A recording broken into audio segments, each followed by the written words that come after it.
একদিন আমাকে মনে পড়বে, কিন্তু সাহস করে ফোন দিতে পারবে না। লজ্জায় নিজেকে সংবরণ করবে। আমাদের এত গল্প আর এত স্মৃতি জমেছে যে তুমি অন্য কারো মাঝে আমার ছায়া দেখবে, কিন্তু সেখানে আর আমাকে পাবা না।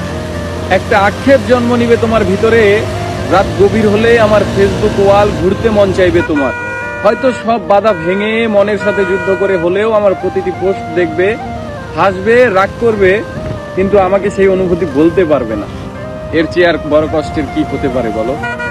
কোনো এক ভোরে কিংবা গভীর রাতে ঘুম ভেঙে ফোন চেক করে দেখবে আমার কোনো টেক্সট আছে কিনা। আমাকে না পেয়ে তোমার যেই দীর্ঘশ্বাস জন্মাবে তা তোমার প্রাপ্য ছিল। আমি তো কোনো অন্যায় করিনি। এখন যার সাথে আছো তাকে নিয়ে যতই সুখে থাকো, যতই ভালো থাকো, আমি জানি আমাকে তোমার মনে পড়বেই, কারণ আমি তোমাকে ঠকাইনি। তার সাথে কাটানো প্রতিটি সুখময় মুহূর্তে আমি থাকবো তোমার মস্তিষ্কের একটা কোণে। এর চেয়ে বড় শান্তির আর কি হতে পারে বলো?